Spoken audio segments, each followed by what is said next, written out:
Bueno, vamos a empezar con la clase de dermatología para los alumnos de clínicas. Vamos a hacer un breve repaso de la anatomía, fisiología, embriología. Recuerden que en cuanto a la embriología, la epidermis se origina desde el ectodermo y además también desde ectodermo se originan pues los anexos. No se olviden que una subunidad del ectodermo es el neuroectodermo, de la cual se generan los melanocitos, que es lo más importante. En cuanto al mesodermo, este da origen a la capa de abajo de la epidermis, que es la dermis, y además al resto de células que componen la dermis.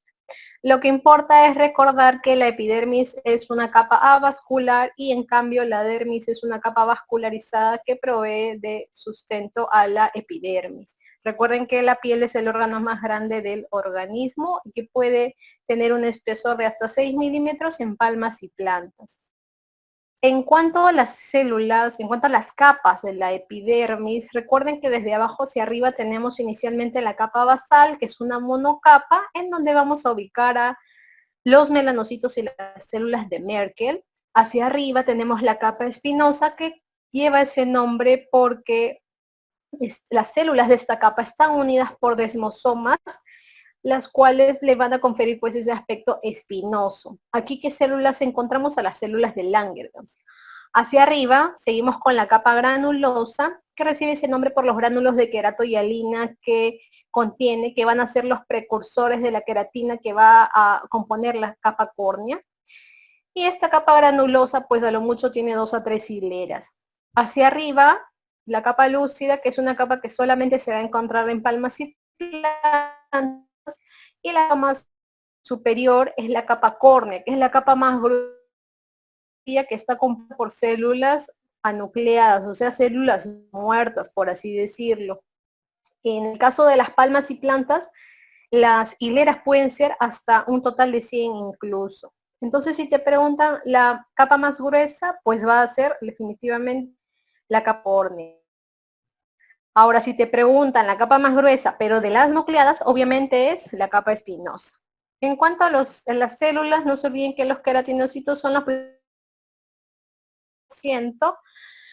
y que el proceso, es decir, de la migración de la capa basal hacia la capa córnea dura 28 días. Los melanocitos son los en frecuencia que componen el 5 a 10% de todas las células. Son importantes porque estos van a sintetizar la melanina en sus organelas denominadas melanosomas. Las células de Langerhans son células presentadoras de antígenos, los linfocitos T, y contienen una estructura denominada gránulos de Birbeck que van a ser vistos en la microscopía electrónica.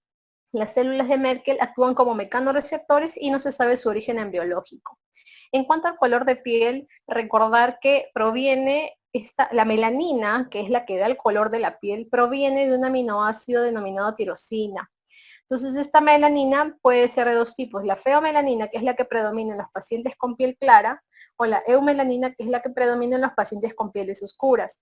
La confusión siempre sale porque qué da el color a cada persona. Deben saber que todas las razas, todos los colores tenemos el mismo número de melanocitos, es decir, de células. Lo que varía son las organelas que están dentro de esos melanocitos, que son los melanosomas. Varían entre una persona de piel clara, entre una persona de piel oscura. Es decir, el color de la piel depende del número, tamaño y distribución de estos melanosomas. No se olviden que el principal estímulo para sintetizar esta melanina es el sol, es la radiación ultravioleta. Es por eso que cuando uno vive en una zona de mayor radiación ultravioleta, tiene más color o tiene un tono más bronceado. La estructura de la dermis, lo que deben recordar es que la dermis reticular es la que principalmente conforma esta dermis, y esto se debe gracias al colágeno 1. Existen dentro de estas dermis células como el fibroblasto, histocitos y mastocitos, y me importa sobre todo los mastocitos porque son los que sintetizan la histamina que se libera, por ejemplo, en las urticarias. En cuanto a las terminaciones nerviosas, hacer un poco de memoria. Pacini es el encargado de percibir la presión, Meissner es el mecanoreceptor, Ruffini calor y Krauss frío. En cuanto al pelo como tal, el pelo pasa por 3 etapas denominadas anágeno, catágeno y telógeno, siendo la fase de anágeno la más importante porque es la más larga y porque la mayoría de los pelos se encuentran en esta fase, que es la fase de crecimiento. Recuerden que no hay pelo en las palmas ni en las plantas nunca. Existe una estructura que es, por ejemplo, la que está inflamada en el acné, denominada unidad pielosebácea, que está constituida por el pelo, la glándula sebácea y el músculo piloerector, no se olviden. En cuanto a las uñas, recordar que las uñas de las manos crecen el doble de rápido que la de los pies. En cuanto a las glándulas cutáneas, básicamente recordar que las glándulas sebáceas tienen como estímulo los andrógenos. Estas glándulas sebáceas, al igual que los pelos como tal, no se encuentran en palmas y plantas. Deben saber que no todas las glándulas sebáceas se encuentran unidas a los pelos. Existe un grupo reducido de glándulas sebáceas que se encuentran de forma aislada, como las que están aquí mencionadas, como para que sepan que existen. Y en cuanto a las glándulas sudoríparas, lo que me interesa recordar es un poco la diferencia entre una y otra, entre la ecrina y la apocrina. La ecrina es de localización generalizada o extendida, es que casi la encontramos en varias partes del cuerpo, en cambio la apocrina es más restringida. La desembocadura de la glándula ecrina es como el gráfico de aquí, es directamente a la piel. En cambio, la glándula apocrina desemboca en el folículo pilosebáceo, pero ojo, no es parte del folículo pilosebáceo. ¿Para qué me sirve la ecrina? Para regular la temperatura mediante el sudor, y la apocrina pues no tiene una función muy clara, por ahí se habla del olor. En cuanto a semiología de la piel, existe algo llamado lesiones elementales, que es todo lo que vemos en las dermatosis distintas que existen. Estas lesiones elementales pueden ser primarias cuando aparecen sobre una piel sana, o pueden ser secundarias cuando son producto de una agresión externa sobre la piel, o pueden ser como evolución de las primarias. Una erupción se le denomina el conjunto de todas estas lesiones elementales, y cuando se habla de erupción monomorfa es que les vamos a mencionar que todas las lesiones de determinada dermatosis son iguales, y en cambio cuando es polimorfa es que el paciente está presentando distintos tipos de lesiones por su dermatosis. Por ejemplo, esto donde lo vemos, en la escabiosis, en el acné o en la varicela. Recordemos pues que la mácula o mancha es básicamente el cambio de color. La distinción la hace el tamaño de una u otra, que es el punto de corte 1 centímetro. La pápula o placa, en cambio, es una elevación sólida que de igual forma, de acuerdo al tamaño, menos de 1 centímetro, más de 1 centímetro, recibe el nombre de pápula o placa. El nódulo es una estructura que no se ve, sino más bien que se palpa, porque es una lesión profunda. Por lo general habla de compromiso de tejido celular subcutáneo, lo vemos en las paniculitis, como veremos más adelante. El abón es lo que comúnmente llamamos roncha. El abón tiene la característica que lo define a la evanescencia. La evanescencia es que la lesión, esta lesión pruriginosa siempre se desaparece antes de las 24 horas, porque un abón o algo que pensamos que es un abón no puede durar más de 24 horas, sino ya es otra cosa muy distinta.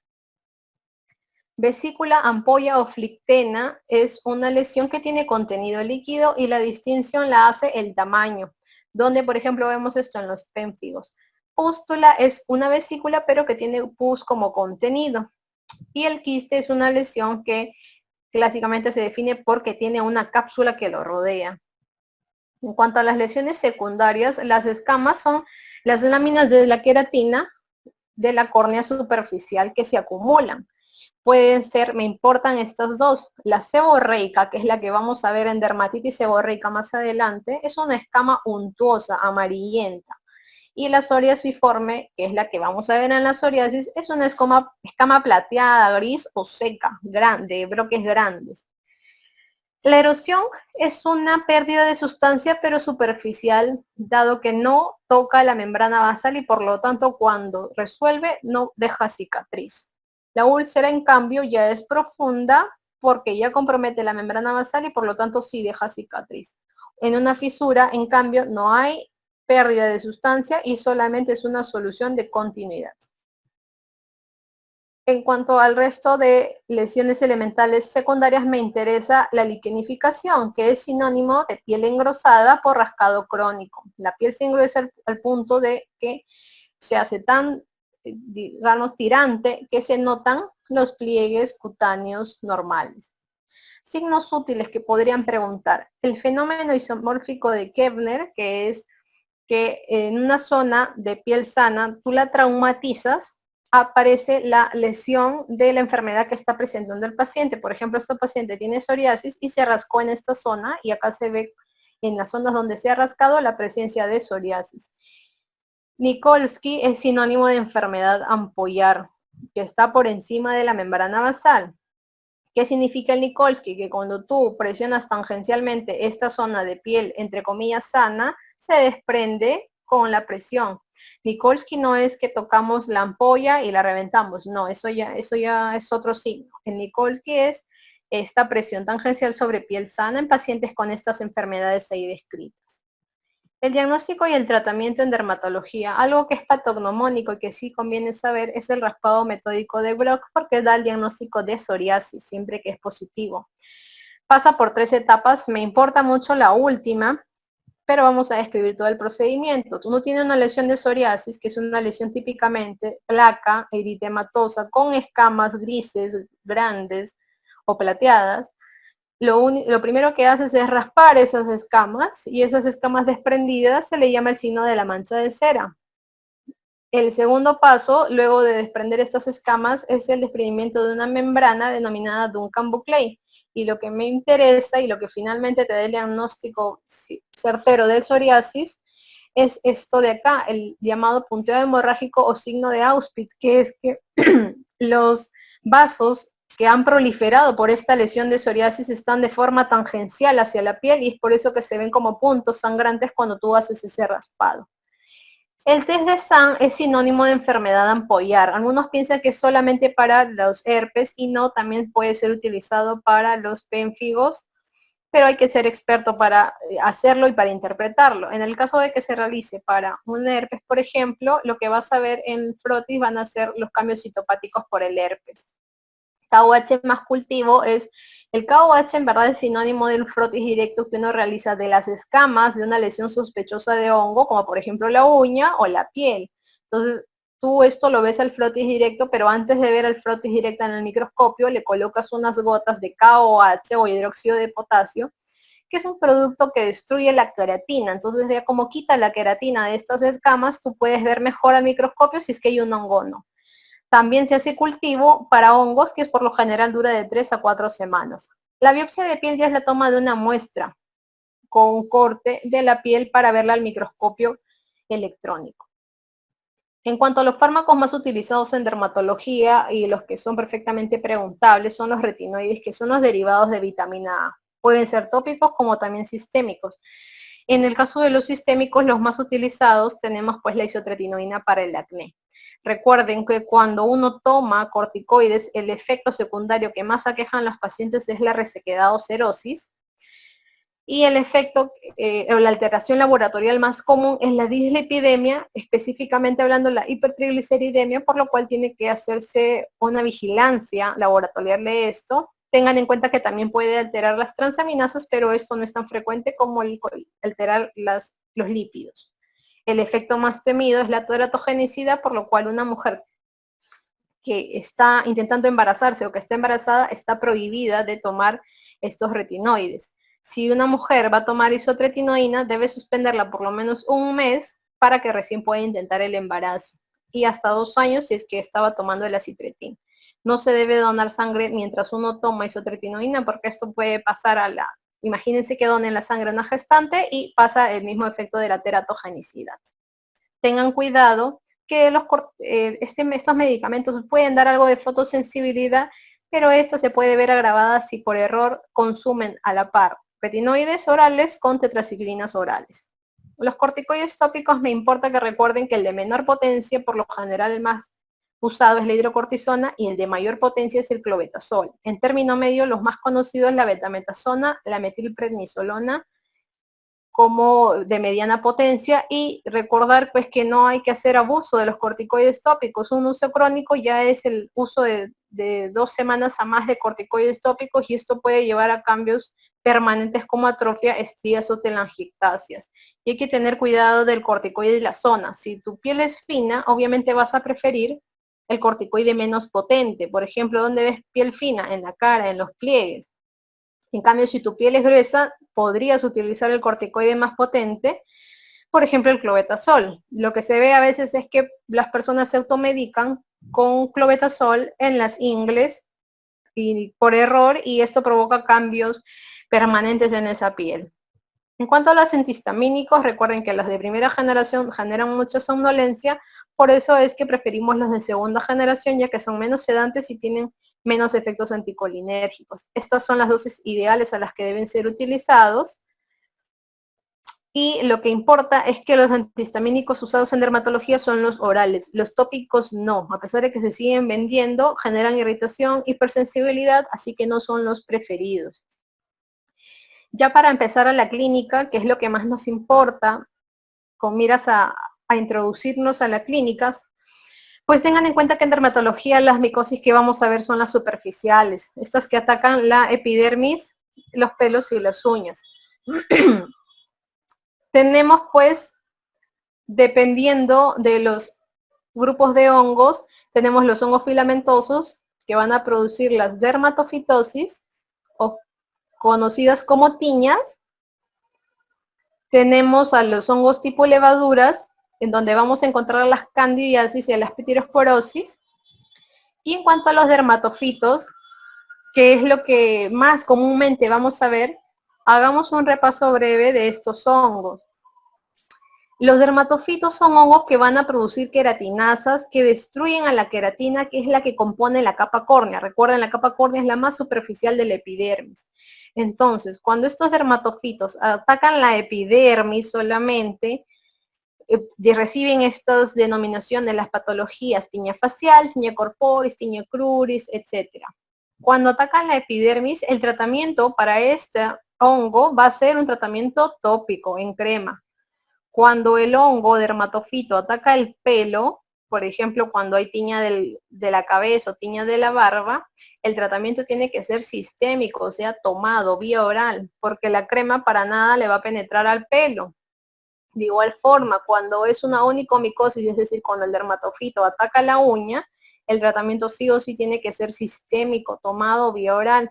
No hay forma de que una crema penetre en una uña engrosada como suele pasar en las onicomicosis. Entonces, si es la piel la afectada, tópico. Si es pelo, si es uñas, el tratamiento es oral siempre.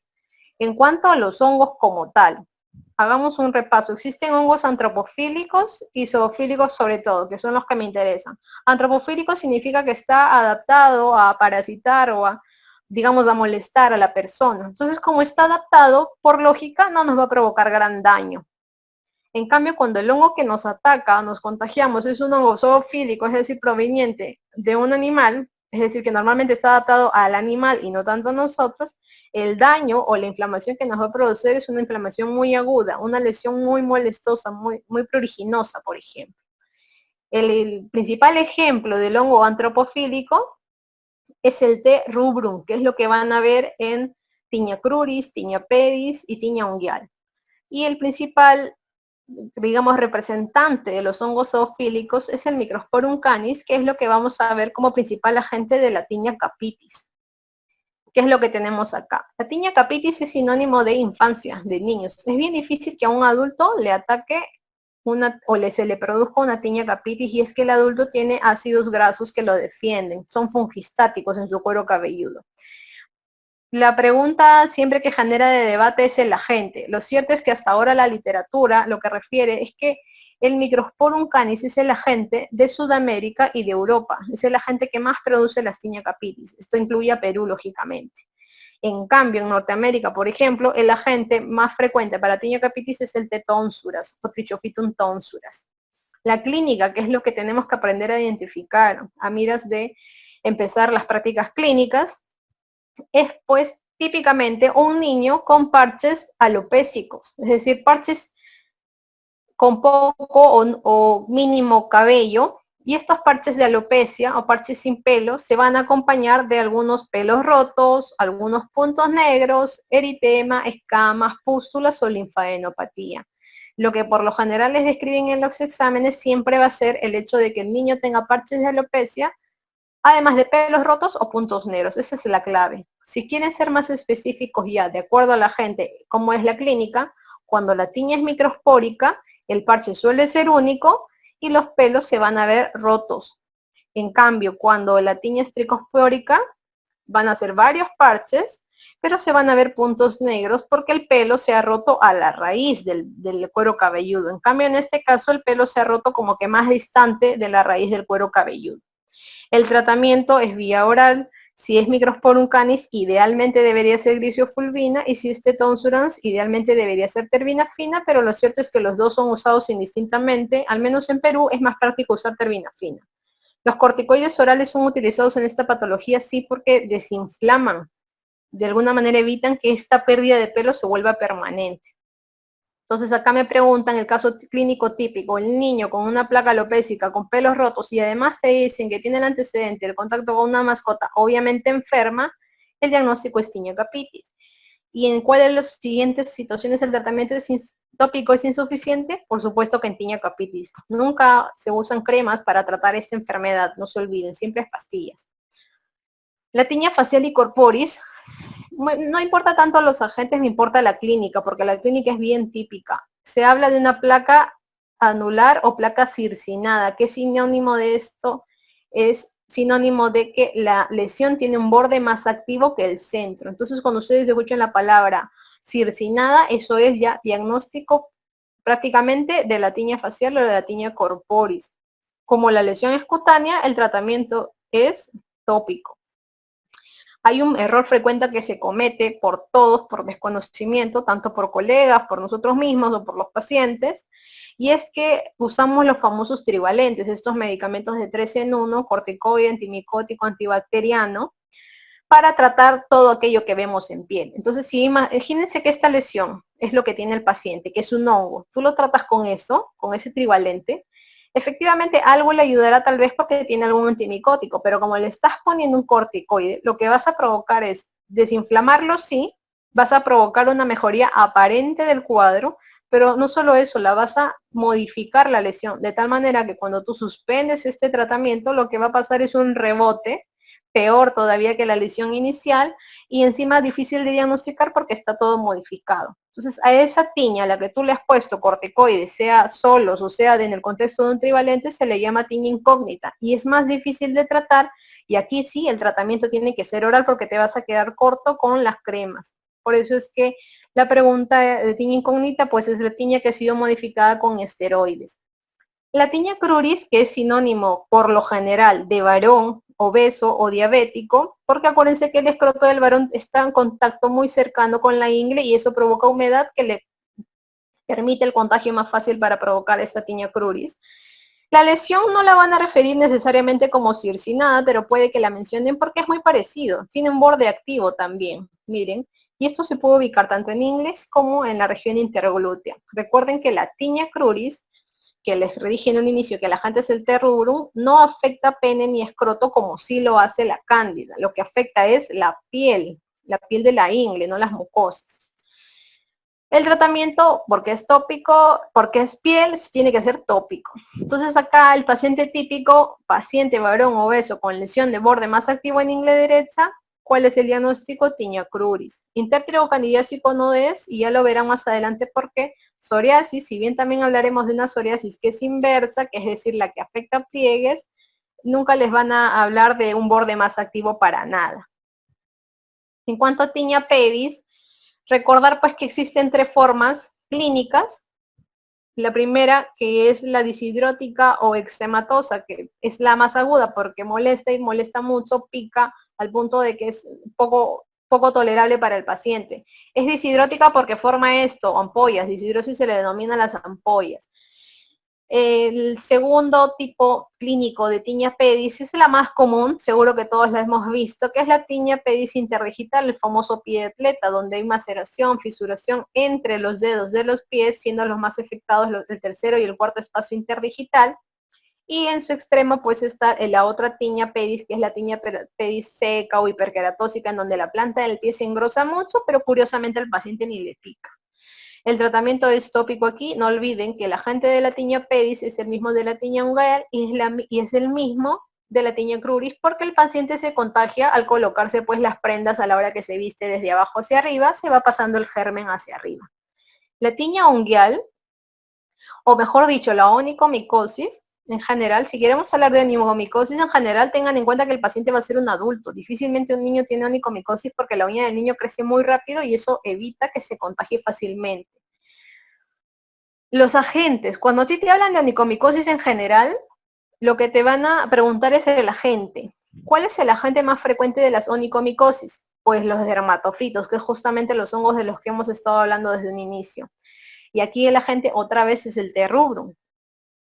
Pero en un 10% de los casos de la onicomicosis, el agente o los agentes son las levaduras. Y aquí tenemos el principal exponente, pues a la cándida. Entonces, siempre que te vayan a hacer un estudio de la uña para averiguar el agente, probablemente te den como resultado que es un dermatofito, sobre todo de este tipo. Ahora, si tú ya no quieres hablar en líneas generales, si quieres hablar según ubicación y te preguntan, ¿cuál es el agente más frecuente de las onicomicosis en pies? Siguen siendo los dermatofitos los que principalmente causan estas onicomicosis de los pies. Pero si a ti te preguntaran de la mano, en las manos el agente más frecuente son las levaduras. Sin embargo, es bien raro pues que en las manos se produzcan hongos. Y cuando se producen, lo más frecuente es que sean por levaduras. Ahora, te pueden preguntar la clínica. La clínica puede ser variada. Puedes ver una uña gruesa, amarillenta, blanquecina, pero la clínica más frecuente y que justamente está dada por estos dermatofitos es esta afectación distal lateral. Eso es lo que más vemos. Cuando te preguntan el tratamiento, si lo que hallaste en tu estudio de KOH más cultivo es dermatofito, el tratamiento es terbinafina. Pero si lo que hallaste es cándida o levaduras, mejor dicho, el tratamiento es itraconazol. No te olvides de que si el paciente va a recibir un tratamiento antimicótico, que por lo menos siempre es 4 meses, tienes que pedir un perfil hepático porque estos fármacos son potencialmente dañinos para el hígado en una persona susceptible sobre todo.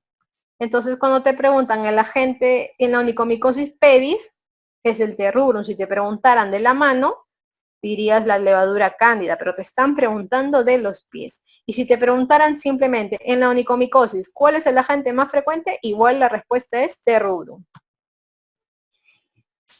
Ahora pasamos a infecciones por levaduras y tenemos como primer lugar a la pitiriasis versicolor. Esta pitiriasis versicolor es una levadura, pero también se le denomina hongo dimorfo.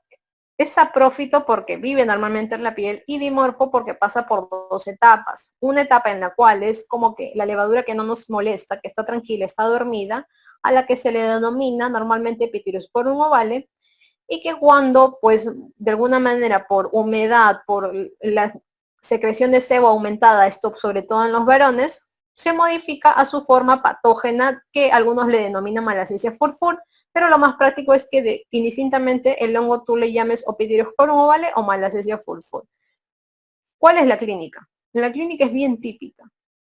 La clínica son máculas, que pueden ser hipercrómicas, como las de aquí, este paciente que es blanco, claro, la lesión tiene color, o pueden ser hipocrómicas. Por ejemplo, esto le pasa a las personas con tonos más oscuros de piel en que la piel se le desmancha.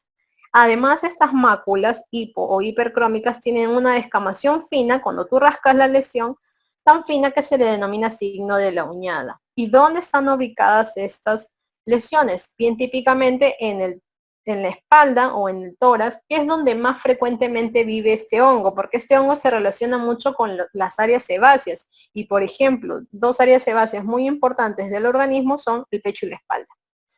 El tratamiento, como es afectación en piel, es tópico. Normalmente el diagnóstico lo haces con la clínica, pero si por ahí le haces algún KOH de todas maneras para confirmarlo, lo que vas a encontrar en el microscopio es lo que se denomina el espagueti y la albóndiga, que corresponde a la hifa y a la espora de este hongo. Entonces, a la pregunta, ¿cómo se llama la enfermedad con máculas hipocrómicas con descamación en tórax y espaldas? Pues la pityriasis versicolor, porque está hablando de máculas con descamación. La psoriasis van a ser placas con descamación, la pityriasis rosada van a ser placas con descamación, como veremos más adelante. La tiña corporis es una lesión circinada, no te olvides, y dermatitis seborreica veremos que más frecuentemente es en cara y que también son placas con descamación. ¿Qué hongo produce la tiña versicolor? Pues la Malassezia forfor. Le llaman a veces tiña versicolor, pero se supone que debemos reservar el término tiña para aquellas infecciones producidas por dermatofitos y no levaduras, pero no hay problema. Así vino la pregunta y así se puede responder.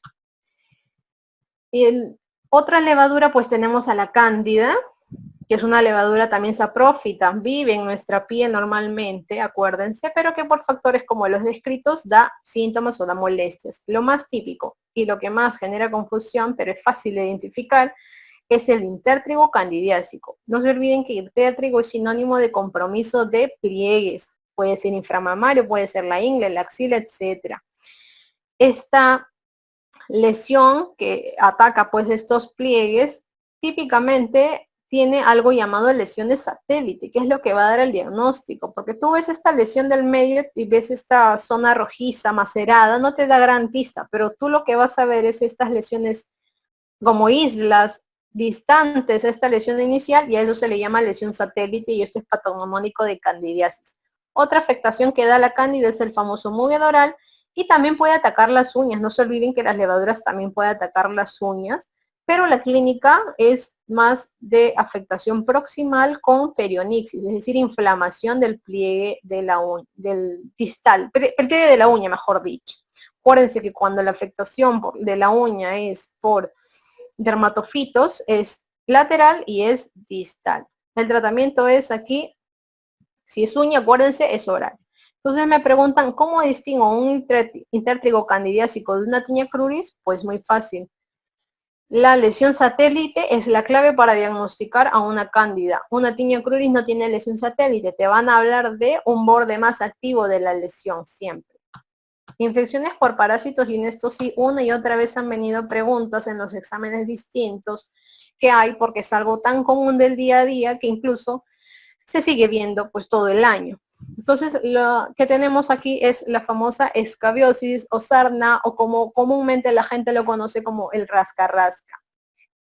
Primero que nada, recordar que es producida por un ácaro denominado el ácaro Sarcoptes scabiei, de la variedad hominis. ¿Qué significa esto? Que solamente es un ácaro que contagia al humano y ataca a otro humano. Hay la creencia errónea de que la acarosis o la sarna o el rasca-rasca la contagia un animal, lo cual es un error. El ácaro del animal contagia a otro animal y el ácaro de la persona le contagia a otra persona. A veces también la gente piensa que el ácaro del polvo, que por ejemplo afecta o está en la cama, por la cual mucha gente hace limpieza, es el ácaro que te está provocando la enfermedad. Y no, ese es otro ácaro, ese es el ácaro del polvo. ¿Cómo es el contagio? Pues piel a piel. Es tan contagioso que miren la tasa de facilidad de contagio cuando el contacto es piel a piel, 95%. Tiene tres variedades la escabiosis. La más importante, la más conocida es la que se denomina, como decimos en esta diapositiva, la escabiosis común. ¿Por qué? Porque seguro que la han visto, la han escuchado, o incluso pueden hasta diagnosticarla con las claves que le damos aquí. Los síntomas. Típicamente el paciente que tiene esta enfermedad te va a decir que le pica el cuerpo, le pica más de noche y que a alguien más de la familia le está picando. Es lo que conocemos como prurito nocturno familiar. ¿Por qué pica más de noche? Porque el ácaro hembra se moviliza más de noche sobre tu piel y por eso te da más picazón en la noche. ¿Y por qué pica? O sea, ¿por qué te causa esa molestia? La principal síntoma es que el paciente todo el rato está con la picazón que no la aguanta. Es porque el ácaro te provoca una hipersensibilidad al dejar sus detritos y eso te causa picazón.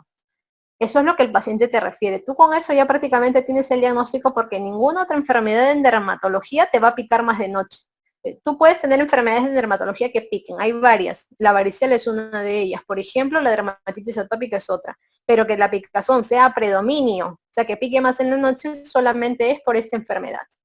Los signos. Tú como especialista, ¿qué vas a ver en el paciente? El primer signo, y probablemente lo más frecuente que vemos, es estos puntitos de acá, denominados pápulas de 1 a 2 milímetros, o también denominadas micropápulas, que si bien la puedes ver en cualquier parte del cuerpo, lo más frecuente es que las veamos aquí, en las regiones interdigitales, en los pliegues interdigitales. Otro signo, el famoso surco acarino. Es típico de esta enfermedad, pero eso no significa que sea más frecuente, al contrario, es rarísimo verlo, pero miren, justo en esta foto han captado al surco acarino. ¿Qué más podrías ver? Nódulos. Nódulos son, acuérdense, lesiones que más que verse se palpan y típicamente las vas a ver en genitales, o sea, en los varones, en los escrotos, se llenan muchas veces de estos nódulos y suelen ser muy, muy pruriginosos, más que el mismo cuerpo. Y a veces también estos nódulos se pueden presentar en las axilas y esto les pasa sobre todo a los niños. Las vesículas también. Las vesículas son más típicas de los lactantes. Probablemente tú, en un lactante con vesículas que te refiere la mamá que el niño de noche no puede conciliar el sueño, o que la mamá también te dice que ella le está picando, tú tienes que pensar y alertarte de que está con acarosis, porque el niño no te va a decir las molestias que tiene y lo único que tú sacas es la información por la mamá. Entonces, vesículas generalmente es de lactantes, difícilmente un adulto te hace vesículas. Excoriaciones también puedes ver lógicamente porque te rascas tanto que te vas a hacer excoriaciones. También puedes ver pústulas. La verdad es que la enfermedad, acuérdense que es una enfermedad polimorfa, es muy variada. O sea, un paciente en determinado momento te viene a la consulta y tiene múltiples tipos de lesiones. La localización es algo que se ha preguntado ya 2, 3 veces seguidas en los últimos años, así que es un pecado olvidarse. Pero para que ustedes lo sepan, ustedes que están introduciendo de ese mundo de la clínica, pues cuando ustedes tienen un lactante que tiene acarosis, la ubicación típica es cuero cabelludo, cara y palmas y plantas. Siempre revisen las palmas y plantas de un lactante del que sospechen acarosis. Realmente otra enfermedad parecida a esta no hay. Miren, más adelante vamos a hablar de una enfermedad llamada enfermedad mano-pie-boca. El niño va a tener vesículas en las palmas, en las plantas, sí, pero el niño no se va a quejar de picazón. El niño de noche va a dormir todo tranquilo, o sea que ahí vas a hacer la diferencia. En el caso de acarosis en los niños, ya más grandes, en los adolescentes, en los adultos, la afectación principal es lo que les decía, los espacios interdigitales, las zonas flexoras de muñecas, axilas, glúteos, tobillos, y los genitales en los varones sobre todo, y en las mujeres las areolas. Se dice que la localización de las lesiones en los adultos sigue lo que conocemos como líneas de hebra, que es la línea desde el cuello hasta las rodillas, es decir, sobre todo ataca ahí, por así decirlo. Entonces, lactantes, palmas, plantas y también la cabeza. En los niños, adolescentes y adultos, espacios interdigitales. Siempre mirar esa zona. Ahora, los otros tipos que son raros que los vean, pero sepan que existen, pues la sarna noruega o costrosa es un sarna de un paciente inmunosuprimido que tiene harta cantidad de parásitos en su organismo, pero contrariamente a eso no le pica. Y la clínica es pues este engrosamiento de la piel, esa hiperkeratosis. Lo opuesto es esto llamado sarna nodular, es decir, es un paciente que lo que pasa es que los nódulos se pueden presentar en el contexto de una acarosis común, que es lo que hablamos hace un rato, o los nódulos se pueden presentar de forma aislada solamente en el contexto de lo que llamamos sarna nodular muchas veces. Y es que esta sarna nodular a veces se presenta cuando el paciente ya se trató del ácaro, ya tomó su tratamiento, pero su organismo reacciona de manera tan fuerte que forma esto, lo que les decía, los nódulos. Y estos nódulos pican y pican mucho, pero en este caso en particular, en el paciente que ya se ha tratado, pues ya no es contagioso estos nódulos que el paciente tiene, pero sí que pican. El tratamiento, la importante es recordar que toda la familia se tiene que tratar porque todos, tengan o no tengan síntomas, de alguna manera son portadores. Y el tratamiento sigue siendo el más importante, el más utilizado, la permetrina al 5% en crema. Es bien tolerado, se aplica una vez ahora y una vez la siguiente semana desde el cuello hacia abajo, pero a veces en algunos pacientes, pues cuando ya están muy comprometidos en la piel y puede que se irriten con la crema, les solemos dar ivermectina en gotas, tomadas a 1 gota por kilo. Lo que sí casi no damos, por no decir no damos, son estos dos. El azufre precipitado, porque se tiene que mandar a preparar, es barato, es cierto, a veces lo dan en gestantes, en fin. Y este de acá, que sí es que lo venden todas las farmacias y es lo que todos pacientes compran cuando se automedican, pero es un medicamento que irrita cuando lo colocas en la piel y huele muy, muy mal. Entonces, tratamiento de elección, permetrina 5% y segunda opción yo diría la ivermectina. Cuando te preguntan acarosis, te van a preguntar, el paciente puede ser pues un adulto, puede ser un adolescente, puede ser un niño, pero tú tienes que más o menos identificar. La clave acá de la pregunta es que le pica más de noche, por ejemplo, y te habla de lesiones en dorso de manos, región interdigital, por ahí que te puede hacer dudar, pero el hecho de que le pique más de noche a ti te ha dado la clave para que no te confundas con ninguna de otras respuestas. Ahora te están hablando de un lactante. Miren la ubicación de las lesiones. Vesículas te dice. Acuérdate que yo te dije, vesículas es generalmente lactante. ¿Y dónde afecta? Cara, cuero cabelludo, palmas y plantas. Te ha dicho toda la pregunta tal cual es. Y además te dice que la mamá tiene lo mismo. Entonces ya con eso tú dices, ah, es escabiosis. Infecciones por micobacterias. Acuérdense, la tuberculosis cutánea es algo bien frecuente porque de igual forma la tuberculosis es una enfermedad muy frecuente y la forma más frecuente de tuberculosis cutánea en Perú hasta el día de hoy pues seguía siendo la escrofuloderma y que es sinónimo casi siempre de niños. Tú vas a ver escrofuloderma sobre todo en estos niños porque han estado en contacto con un adulto que ha estado enfermo. ¿Y cómo se caracteriza esta enfermedad? Pues en la clínica vas a ver un absceso que se indure, que bota su contenido hacia la piel, de una manera se ulcera y cuando se cura genera una cicatriz.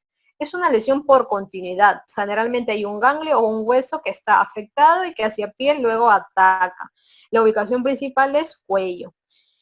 Después existe otro tipo de tuberculosis cutánea denominada eritema indurado de Bacin, que la coloco aquí en forma paralela con el eritema nodoso, que si bien no tiene nada que ver con una tuberculosis cutánea, lo pongo como paralelo para que hablemos de una vez de las paniculitis. Las paniculitis, les dije en un inicio, que dan como clínica los nódulos, porque son lesiones que atacan el subcutáneo. Entonces, ¿cómo es la clínica? Nódulos, es decir, lesiones más profundas que se palpan más que se ven. Dentro de las paniculitis, según sea la afectación de una u otra estructura, recibe un nombre. Por ejemplo, si ataca el lobulillo, se le va a llamar lobulillar, lógicamente, y si ataca los septos, que son las estructuras que dividen los lobulillos, se le va a llamar septal. ¿Qué tenemos aquí? Haciendo los paralelos. El eritema indurado de Bacin es la forma más común de tuberculitis. Tuberculitis es una reacción, digamos, inmunitaria a la infección pasada por el Mycobacterium tuberculosis. Es decir, estos pacientes con tuberculosis son pacientes que en algún momento de su vida tuvieron contagio por TBC, se curaron y este ha generado con los años posteriores una reacción inmune que ha provocado esto que denominamos tuberculitis. Esta paniculitis del eritema indurado de Bacin es lobulillar y se acompaña de vasculitis. ¿A qué se debe este eritema indurado de Bacin? Como les dije, a una respuesta al Mycobacterium que hace unos años el paciente tuvo probablemente. La clínica va de la mano con lo que les mencionaba hace un rato con la histopatología. Miren, el paciente si es paniculitis, lógicamente va a tener nódulos. Ulcerados, obviamente, piensen, si tiene vasculitis, hay destrucción, inflamación de los vasos, se va a morir el tejido. Entonces, ¿qué va a pasar? Se va a ulcerar. Entonces, estos nódulos son ulcerados, pero contrariamente a que están ulcerados, y uno pensaría que estaría pero adolorido el paciente, estos no van a ser dolorosos. ¿Y dónde se ubican? En la cara posterior de piernas. Y como les dije en un inicio, si hay ulceración, ¿qué hay? Cicatriz como resolución. ¿Cuál es el tratamiento? A pesar de que aparentemente el paciente ya tuvo el Mycobacterium hace años y se supone que ahora tú no lo vas a encontrar al Mycobacterium porque ya es una infección pasada, de igual forma el tratamiento es anti-TB con los medicamentos antituberculosos. El eritema nodoso es la otra paniculitis. De hecho, es la paniculitis más frecuente. Si te preguntan, ¿cuál es la paniculitis más frecuente? Esta es la clave, ¿no? El eritema indurado de Bacin. ¿Y cómo es esta paniculitis? Es septal. Y esta sí no se asocia a vasculitis. Porque es una respuesta inmune, una reacción de hipersensibilidad a varias cosas. Puede ser infecciones por estreptococo en la garganta, pueden ser enfermedades sistémicas, fármacos, muchas. Lo que importa es la clínica nuevamente, no nódulos porque es una paniculitis, pero aquí no hay entonces no van a estar ulcerados. Pero curiosamente tú dirías, si no están ulcerados no le van a doler. Pues sí, al contrario del eritema indurado de Bacin que vimos hace un ratito, aquí los nódulos no ulcerados sí que van a doler. ¿Y dónde van a estar ubicados? En la cara anterior de las piernas. Y como son no ulcerados, curan sin cicatriz. El tratamiento es quitar al agente causante y darle antiinflamatorios porque va a pasar. Otra micobacteria es la lepra, o es el Mycobacterium leprae o denominado bacilo de Hansen, que da esta enfermedad denominada lepra. Clásicamente, para ustedes identificar en un examen o identificar a un paciente que tiene una posible lesión cutánea que sea lepra, la lesión cutánea que el paciente tenga, sea cual sea, porque no es tan específica que el tipo de lesión cutánea, lo que importa es que esa lesión cutánea se va a acompañar de compromiso del nervios periféricos, de la sensibilidad. Es decir, el paciente te va a referir hipoanestesia, anestesia o hiperestesia. Entonces tú siempre, cualquier lesión cutánea que tú le analizas esa lesión cutánea y la comparas con la piel sana del paciente y ves que esa lesión cutánea tiene alteración en la sensibilidad, sospecha siempre de lepra. Existen dos tipos, la tuberculoide y la lepromatosa. La tuberculoide es sinónimo de buena respuesta inmune. ¿Por qué? Porque el paciente es capaz de formar granulomas. O sea, se contagia con este Mycobacterium, pero se defiende bien y por eso forma granulomas. El hecho de que forme granulomas porque se defiende bien hace que el paciente tenga pues pocos bacilos cuando se le hace muestreo de las lesiones. En cambio, la lepra lepromatosa es sinónimo de mala respuesta inmune, de incapacidad de formar granulomas por parte del paciente y por eso la única línea de defensa que le queda al paciente son sus macrófagos que se cargan de mucha cantidad de bacilos. A esta estructura se le denomina globi. Si quieres saber un poquito más de la clínica, se dice que en la lepra tuberculoide puedes ver placas hipocrómicas como esta de aquí que tienen cierto borde elevado, pero lo importante, recuerda siempre, es la pérdida de la sensibilidad de esa lesión cutánea. Cuando en cambio el paciente tiene lepra lepromatosa, se habla de lo que conocemos como madarosis, que es la pérdida del tercio distal de las cejas o de la famosa facies leonina también. Entonces, ante la pregunta, un paciente pediátrico, 8 años, con un absceso frío, es decir, que no es inflamatorio, que tiene destrucción de la piel alrededor de ese absceso, y además te dicen un ganglio cervical ulcerado, tú tienes que pensar en que se está preguntando por un escrofuloderma.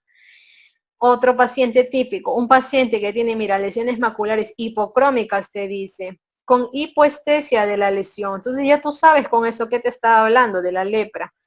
Además te da más datos, caída de los bordes laterales de las cejas y los nervios engrosados. Los nervios engrosados también es algo que se puede ver en lepra. Por supuesto, la respuesta es lepra.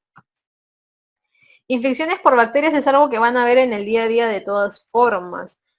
Y es importante ubicarnos en dónde está la lesión o la infección de acuerdo a la agente. A la izquierda he colocado a las infecciones causadas por Staphylococcus aureus y a la derecha a las infecciones causadas por el estreptococo del grupo A. Entonces, el impétigo es una infección superficial de la epidermis. La ectima es una infección que además ataca ya casi toda la epidermis y algo de la dermis. La foliculitis es una infección del pelo y el forúnculo es una infección del pelo y del tejido circundante. Las erisipelas son infecciones de la dermis superficial y la celulitis, además de dermis superficial, atacan la profunda y en algunos casos el subcutáneo. Cuando hablas de infección por estafilococo, generalmente tienes que pensar en cómo el estafilococo ataca al paciente. El estafilococo generalmente ataca formando toxinas. Existe un grupo de toxinas denominadas toxinas exfoliativas, porque exfolian, porque provocan despegamiento del tejido. Y esto es muy importante a tener en cuenta porque cuando la infección es por toxinas exfoliativas, el compromiso del paciente solamente es cutáneo, felizmente. Cuando estas toxinas afectan de forma local, es decir, el estafilococo tocó, digamos, infectó una zona de la piel y en esa zona de la piel ha producido sus toxinas y produce su despegamiento, sus ampollas, se denomina la infección impétigo. Pero cuando por algún motivo el estafilococo ataca una zona de piel y las toxinas se introducen a través de la sangre y por diseminación, esas toxinas llegan a zonas distantes de la lesión de contagio inicial del Staph aureus, da lo que conocemos como el piel escaldada estafilocócica, por ejemplo, y da esas ampollas a distancia, ampollas, esfacelaciones a distancia, no se olviden. Existe otro tipo de toxinas que actúan como superantígenos que van a producir no un compromiso cutáneo, sino un compromiso sistémico, que casi mata al paciente. Eso es lo que conocemos como las toxinas del shock tóxico estafilocócico, como veremos adelante. Entonces, el impétigo va a ser un paciente pediátrico siempre, o casi siempre. ¿Por qué? Porque esta es una infección muy contagiosa, muy típica de los niños, es producida principalmente por Staph aureus. En segundo lugar, por Streptococcus del grupo A. Antes era al revés, pero ahora ya se sabe que el principal agente del impétigo es el Staph aureus. Lo que tienes que recordar es que cuando el impétigo se aísla el germen Streptococcus, ten cuidado de no tratarlo bien porque el paciente puede hacer como complicación glomerulonefritis postestreptocócica. Existen dos formas clínicas de impétigo. La más común que vemos es la forma no ampollar. Las típicas costras mielicéricas, que es lo que vemos acá. Costras mielicéricas son estas costras amarillentas como miel seca, que es sinónimo de impétigo. Existe un porcentaje menor de otra presentación clínica de impético denominada impétigo ampollar, en donde el paciente solo tiene a veces ampollas. Lo que tienes que recordar es que cuando el impétigo es ampollar puro, es decir, solo produce ampollas, o mejor dicho, hay ampollas en la piel del paciente, el agente aquí es Staph aureus, es decir, este impétigo de acá, el de las costras mielicéricas, lo van a producir tanto Staph como Streptococcus, pero cuando tú tienes un paciente con un impétigo ampollar solamente, el agente solo va a ser el Staph aureus, porque acuérdate, solo el Staph aureus tiene esas exfoliatinas que van a producir ese despegamiento de la piel con formación de ampolla. Ahora, para que tú todavía des con la respuesta a la hora del examen, la ubicación de las lesiones de impétigo siempre es perioral o periorificial, es decir, alrededor de las fosas nasales o alrededor de la boca o alrededor de los ojos. Típicamente las lesiones van a estar ahí. Entonces te preguntan acá, un niño, mire, ya te dijeron el paciente que acude por lesiones pustulosas, porque puede producir vesículos pústulas, no se olviden, erosiones, costras amarillentas alrededor de la boca y aberturas nasales. Yo sé, ya te ha dado varios datos. ¿En qué vamos a pensar? En impétigo, definitivamente. Y te preguntan con respecto al impétigo ampollar. Es causado por Staph aureus, por supuesto. ¿Se conoce como eczema? No, porque esa es otra enfermedad que luego veremos. ¿Las quinolonas son el manejo de adhesión? No, realmente tienes que buscar un antibiótico contra Staph aureus y Streptococcus, como la cefalexina, por ejemplo. El cultivo es negativo falso, como se los expliqué hace un rato, y bueno, ¿se complica con glomerulonefritis? No, acuérdense que la glomerulonefritis es una complicación cuando el agente del impétigo es el estreptococo. Por otra parte, tenemos el síndrome de piel escaldada estafilocócica, o también conocido como dermatitis exfoliativa estafilocócica. Recuerden que les dije, por ejemplo, el estafilococo produjo una infección por acá, pero sus toxinas viajaron de forma distal, entonces las ampollas son a distancia. Tú cultivas estas ampollas y como lo único que van a ver son las exfoliatinas, no vas a encontrar al Staphylococcus aureus, entonces tu cultivo va a ser negativo. Es por eso que aquí las ampollas son estériles y en cambio en el impétigo, acuérdense que el cultivo sí va a ser positivo porque el Staphylococcus aureus, aquí donde produjo la infección, produjo sus exfoliatinas, se va a poder aislar. Obviamente esta enfermedad pues es causada por el Staph aureus solamente y es también sinónimo de niños porque los niños no tienen anticuerpos que permitan un aclaramiento del de las exfoliatinas que ha producido el estafilococo y por eso es que lo atacan simplemente. Tiene buen pronóstico, felizmente, el paciente, así que no hay problema con esta entidad. Otras infecciones causadas por el Staph aureus son la foliculitis, el forúnculo, el anthrax. La foliculitis, la clínica es bien típica y lo vemos acá. Es una pústula que tiene un pelo central y alrededor tiene un alor eritematoso. Foliculitis es sinónimo de zona pilosa, lógicamente, por eso es que hablo del pelo central. Cuando ya es un forúnculo es como que más inflamado, más indurado, como pueden ver acá. Lo importante es que la gente es el Staph aureus y tienes que usar medicamentos que combatan al Staph aureus para tratar al paciente. Importante no manipularse nunca los forúnculos de la cara, es una muy mala costumbre, se puede complicar de todas formas en el paciente con trombosis del seno venoso. Otra enfermedad, entidad producida por el Staph aureus es el síndrome de shock tóxico estafilocócico, que obviamente es producida por el Staphylococcus aureus, pero como les mencioné en un inicio, es producida por un superantígeno, que más que la clínica cutánea, que no se confunda, esta clínica cutánea no es, digamos, muy importante, lo que le produce al paciente es un compromiso sistémico, un fallo multiorgánico, el paciente se puede morir, y eso es lo que más nos importa. Antes se usaba el uso de tampones en las mujeres y ahora ya sobre todo es como una complicación de alguna cirugía, por ejemplo. Es de alta mortalidad y este es más de adultos. Celulitis y erisipela es otro motivo frecuente de confusión en los pacientes y entre nosotros incluso. Recuerden que la celulitis puede ser producida por el estreptococo o el estafilococo aureus y la erisipela básicamente es por estreptococo. Ambos son muy parecidos en que dan fiebre y malestar, pero el de la celulitis suele ser algo, digamos que más prolongado, dura más días. En cambio, la de la erisipela suele ser algo más agudo. La diferencia está en el tipo de lesión cutánea que producen. La celulitis produce una placa eritematosa, pero de límites mal definidos. Tú no vas a saber como que en dónde está la piel sana y en dónde está la piel afectada. En cambio, en la erisipela está bien delimitada esta placa o esta lesión rojiza, que es un rojo brillante por lo general, de la piel sana. Entonces eso te da la pista entre qué entidad estás tú.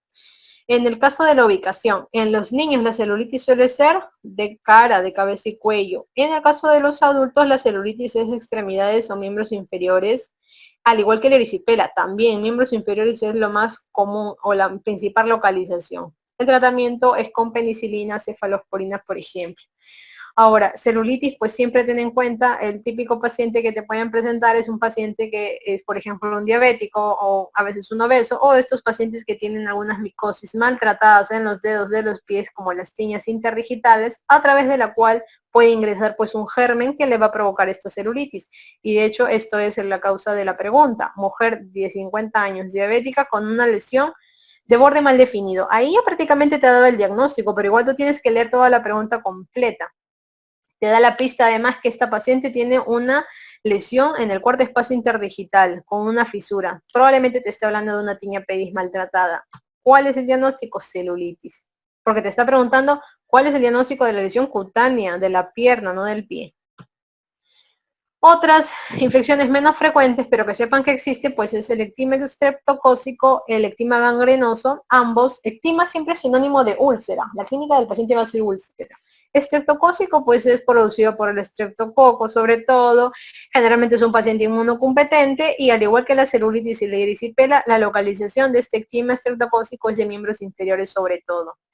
En el caso del ectima gangrenoso es producido por pseudomonas y lo que importa acá es que es sinónimo de paciente inmunocomprometido y la ubicación si es distinta al ectima estreptocócico generalmente es región anogenital y axilar.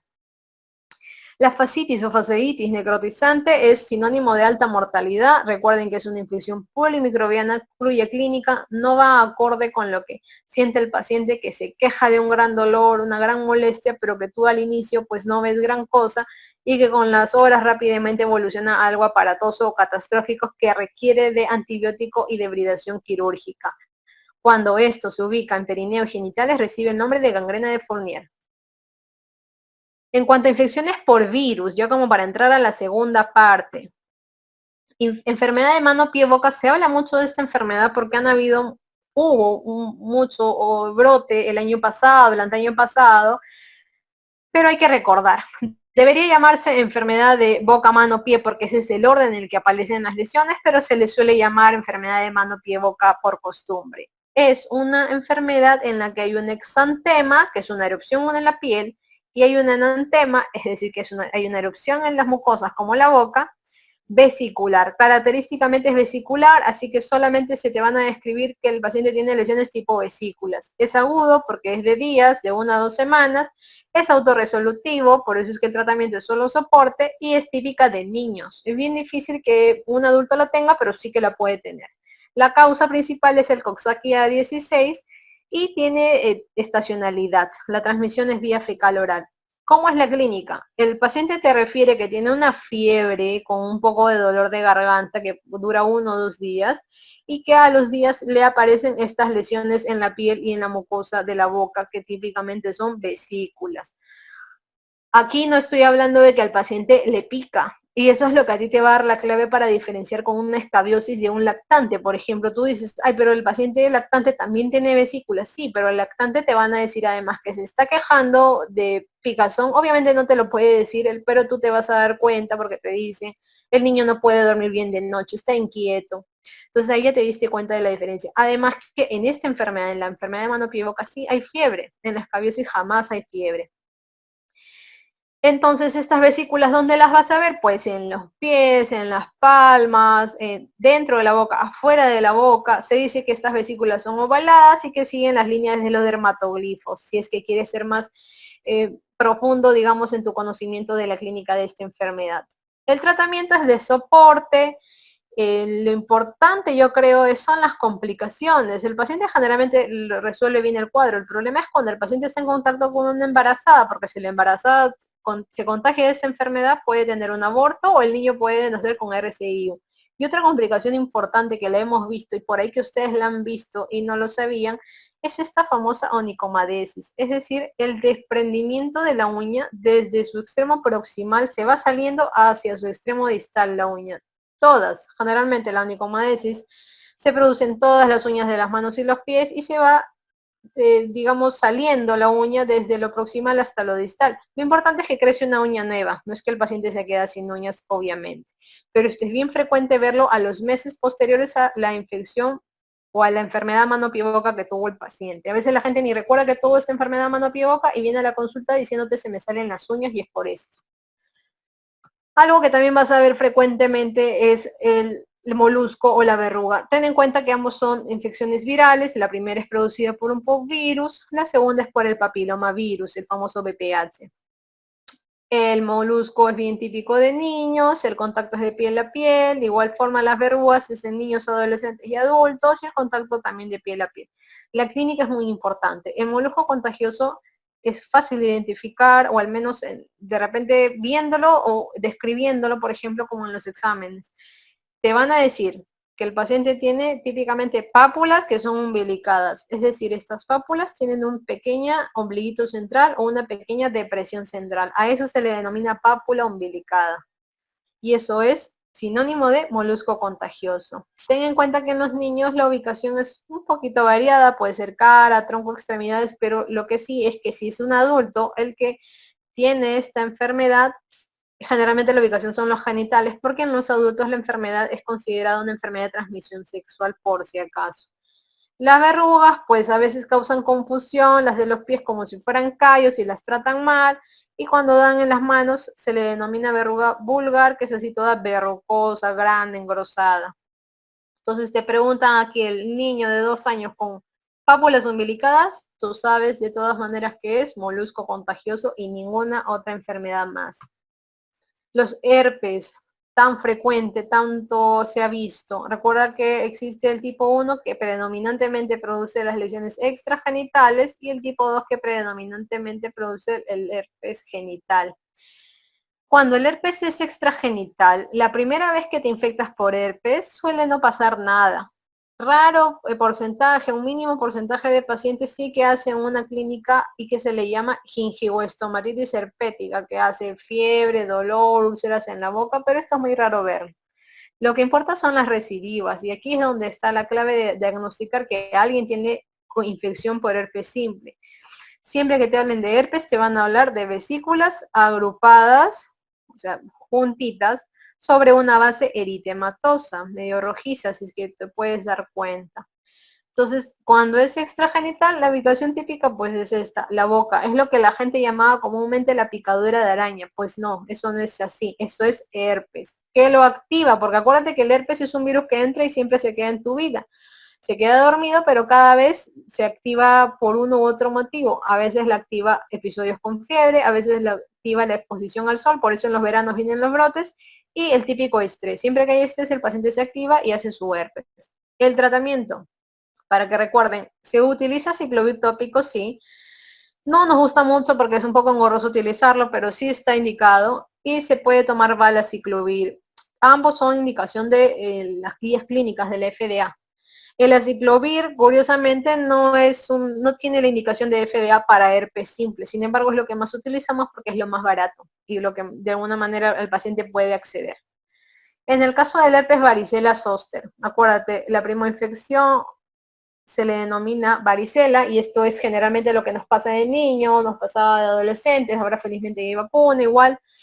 Y cuando te recidiva, es decir, cuando te vuelve otra vez en la vida, es cuando recibe el nombre de herpes zóster. Eso no es como el herpes simple, que te viene una y otra vez a cada rato. No, por lo general, te viene una vez varicela y a los años, ya casi de adulto, te viene el herpes zóster. Difícilmente te vuelve a pasar herpes zóster. Raros casos les viene herpes zóster otra vez, pero lo usual, o para efectos prácticos, es que tú tengas una vez varicela y una vez herpes zóster. Entonces, en la primera infección, el paciente que presenta, acuérdate, como es un exantema de pediatría, el paciente tiene fiebre, necesariamente tiene fiebre. Y con los días pues ya hace las lesiones que pican. Acuérdate que la varicela pica y pica mucho, pero esta picazón no tiene patrón, es decir, no es como la sarna que te pica más de noche. Esta es una picazón a secas. Las lesiones son polimorfas. ¿Por qué son polimorfas? Porque el paciente en un determinado momento presenta todas las lesiones típicas de la varicela o por lo menos variados tipos de las lesiones típicas de la varicela. Es decir, no es como que el paciente solo tiene vesículas o solo tiene costras, no, acuérdate que las lesiones siempre están en distintos estadios en un mismo paciente. El paciente que te puede presentar máculas, pápulas, úlceras, costras y lo típico, la varicela te da el diagnóstico, ¿qué cosa? Esta palabrita, vesícula umbilicada. No es pápula umbilicada, como el molusco es vesícula umbilicada y eso es la clave de la varicela. La principal complicación es que como el paciente se rasca, se sobreinfecte. Y el tratamiento es de soporte. Si le pica antihistamínicos, lógicamente, y antipiréticos para bajar la fiebre. ¿Con qué te confundes muchas veces o con qué te van a hacer confundir? ¿Con la escabiosis o con la enfermedad de mano, pie, boca? Pero hay formas de distinguirla. Acuérdense, en escabiosis no hay fiebre. En escabiosis la picazón es a predominio nocturno. En cambio acá en la varicela sí que hay fiebre y la picazón pues es una picazón a secas y aparte que la palabra clave vesícula umbilicada solo la tiene la varicela, no hay forma de confundirse. Sino que a veces te decía, tú te puedes confundir, pensar, pero en el lactante la escabiosis sí queda vesículas. Ok, pero las vesículas son vesículas a secas, no son vesículas umbilicadas y eso te lo van a decir en el examen. La recidiva, con los años, este virus que se quedó dormido, se quedó acantonado en los nervios, se activa por alguna fiebre, algún estrés fuerte, sobre todo por alguna baja de defensas. Se activa y te da lo que conocemos como herpes zóster. La localización torácica es la más común. Esa es la diferencia, que el herpes zóster ya es localizado, no es diseminado como la varicela. Y aquí, de nuevo, tenemos qué cosa dan los herpes. Tenemos vesículas agrupadas sobre base eritematosa, pero aquí ¿cuál es la clave? La distribución sobre un dermatoma. El herpes zóster solo te ataca un dermatoma, solo te ataca un lado del cuerpo, jamás se va a atacar dos lados del cuerpo. A veces se precede un dolor, una sensación molesta en esa zona, es un dolor neuropático, o sea que es un dolor muy, muy fastidioso para el paciente. Y justamente por eso es que la complicación puede ser la famosa neuralgia posherpética, que es que el dolor persiste más allá de los 6 meses en esa zona del dermatoma y es un dolor muy molestoso que lo tiene que tratar el neurólogo ya. El tratamiento aquí sí, y es un error que todos cometen en algún momento, es el no dar aciclovir tópico. Mucha gente piensa que el aciclovir tópico es para esto, no le va a hacer ni cosquillas. Aquí el tratamiento tiene que ser oral y dentro de las primeras 72 horas de haber iniciado el cuadro, porque ahí es cuando puedes hacer la diferencia en el paciente. Pasado este tiempo ya no tiene sentido dar el tratamiento. La preferencia siempre es el valaciclovir oral antes que el aciclovir oral. Aquí sí los dos tienen indicación FDA para el tratamiento de la varicela zóster. El valaciclovir es más práctico darlo porque lo das 3 veces al día y el aciclovir 5 veces al día, por eso es que nadie lo cumple. Entonces acá, mira, te dice, un paciente pediátrico con lesiones vesiculares umbilicadas, ya te dijo el diagnóstico, pero además te dice que le pica, ya te está dando más pistas de lo que tú ya sabes. Y te dice que le está atacando cuero cabelludo, cara y tronco. Efectivamente, la varicela sí que es varicela, acá la clave está errónea.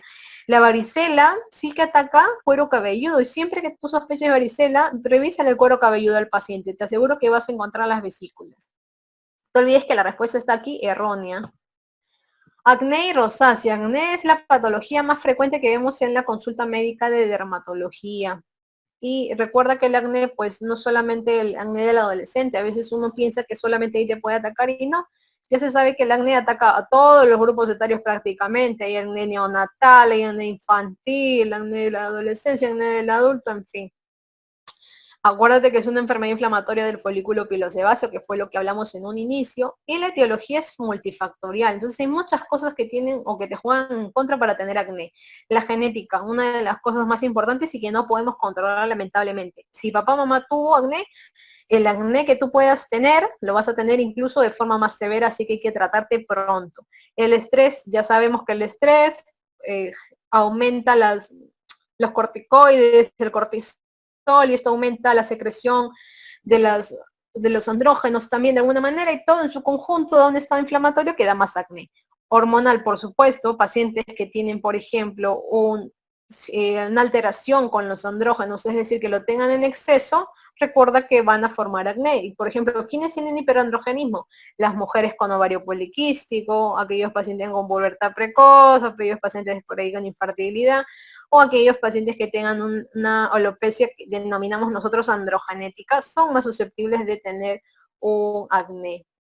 Infeccioso, por supuesto, porque hay una bacteria denominada Cutibacterium acnes, que es la que tiene que ver aquí, como uno de los que intervienen en su mecanismo. Y bueno, con la alimentación lo que se sabe es que los carbohidratos, sobre todo los de mayor índice glucémico, como por ejemplo el arroz, las pastas, la papa, estos sí que pueden exacerbar tu acné, así que hay que tener mucho cuidado con esto. En cuanto a la fisiopatología, sí es bonito saberla o entenderla, porque es la forma más práctica de explicarlo, de entender un poco por qué se producen tantos tipos de lesiones de acné. Por eso es que le llamamos erupción polimorfa. O sea, un paciente te viene en un determinado momento y tiene variado tipo de lesiones. Empezamos por la alteración de aquí, de la queratinización del infundíbulo folicular. Entonces esta zona del infundíbulo, esta alteración, la queratinización está alterada y esto de alguna manera asociado a la alteración del sebo, que puede ser una alteración cuantitativa o cualitativa, va a taponear, por así decirlo, al folículo pilosebáceo, produciendo lo que inicialmente vemos que son los comedones o espinillas. Cuando estos comedones son abiertos, como este de acá, la superficie se oxida por el exterior y se tornan oscuros, denominándose puntos negros. Es decir, los comedones abiertos son los famosos puntos negros. Y cuando no se abren, no se van a ver negros, se ven blancos, estos son los comedones cerrados. Cuando esta obstrucción de esta zona de alguna manera genera un caldo de cultivo para que prolifere el famoso germen Cutibacterium acnes. Acuérdate que de alguna manera todos tenemos Cutibacterium acnes en la piel, pero hay cepas que son más malas que otras. De hecho, se ve que en los pacientes con acné tienen estas cepas en mayor cantidad y es por eso que a estos pacientes sí se les produce el acné y no a todos nos da acné. Entonces esto genera un caldo de cultivo para que prolifere el Cutibacterium y esto da como clínica las famosas pápulas y pústulas.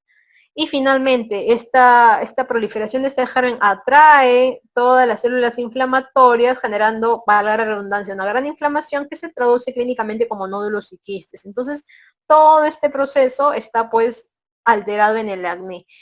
Las lesiones, las espinillas son las no inflamatorias. El resto de lesiones son las famosas lesiones inflamatorias. Recuerden, el acné es una erupción polimorfa, en lo de la lesión elemental, siempre que te digan a ti cuál es la lesión más importante, digamos, o la elemental, la que define al acné, siempre va a ser el comedón o espinilla. Ninguna otra enfermedad en dermatología tiene comedón o espinilla.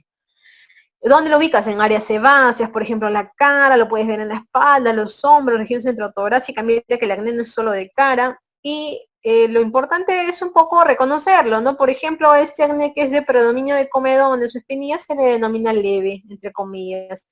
Al acné que sobre todo tiene pápulas y pústulas se le denomina moderado, y al acné, pues, el que tiene nódulos o grises, ya tú dices, este es un acné severo. Y existe una forma de acné severo, por definición, que se denomina acné conglobata, que realmente es bien raro verlo, pero que es un acné que ya está pues por todo el cuerpo, por así decirlo. Entonces, cuando te preguntan la lesión elemental del acné vulgar o el acné a secas, porque el acné vulgar es el del adolescente realmente, pues la clave es comedón. Ninguna otra enfermedad va a tener comedón, no te olvides. En cuanto al tratamiento, el tratamiento del acné es un arte realmente, y es todo un tema de que el paciente tenga paciencia para el tratamiento, porque el efecto no es rápido, pero ten en cuenta que puede ser tratamiento tópico o sistémico. El tópico se realiza con, por ejemplo, peróxido de benzoilo, retinoides tópicos, antibióticos tópicos. Importante es que los mejores siempre son pues los retinoides tópicos, pero hay que saber utilizarlos, y que los antibióticos se deben utilizar por menos de 6 meses, porque si no genera resistencia bacteriana. En cambio, el peróxido de benzoilo sí que se puede utilizar por más de 6 meses. El tratamiento sistémico tiene a la cabeza las tetraciclinas, que no se deben dar en menores de 8 años ni gestantes, en que en estos grupos más bien lo que se puede dar son los macrólidos, y la isotretinoína, que sigue siendo el mejor medicamento para el acné, ya que actúa sobre los 4 factores del acné que les mencioné hace 2 diapositivas. Acuérdense que sobre el único factor que no funciona es sobre el hormonal, por eso es que en algunas pacientes, mujeres sobre todo, hay que dar además anticonceptivos. Acuérdate que la isotretinoína no puedes dar en menores de 12 años, ni mucho menos en gestantes. Cuando te preguntan aquí, este paciente tiene hasta pápulas y nódulos, tú ya sabes pues que su grado de acné es grave, prácticamente, ¿no? Y hay un punto que me gustaría mencionar, que es lo que denominamos como erupción acneiforme, o que se parece al acné, pero en verdad no es acné, y esto es también muy frecuentemente visto de nuevo por el mal uso de los corticoides tópicos y también de los tomados. ¿Qué pasa? Que se produce una lesión muy parecida al acné. Tú dices, me parece que es un acné, pero ¿qué te hace sospechar de que no es un acné como tal, sino que es algo inducido por el medicamento? Es que el paciente viene a la consulta solamente o bien con pápulas o bien con puras pústulas. El paciente no tiene otro tipo de lesiones como si las verías en el acné. El paciente además no tiene comedones. Por eso es que se dice que esta erupción acneiforme es una erupción monomorfa, porque cuando el paciente te viene a la consulta, todas sus lesiones están en la misma fase, son del mismo tipo. Solo tiene pápulas o bien solo tiene pústulas. En cambio, un paciente con acné, cuando te viene a la consulta, tiene pápulas, pústulas, comedones, tiene distintos tipos de lesiones, por eso es que al acné sí se le denomina polimorfo. La rosácea es una paciente mujer por lo general, de edad fértil, que tiene pues esta hiperrespuesta a estímulos, de tal manera que se pone roja con facilidad. Aquí interviene un germen, un parásito denominado Demodis folliculorum, que es un parásito que vive en nuestra piel normalmente de todos, pero que en estos pacientes se dice que prolifera en mayor cantidad.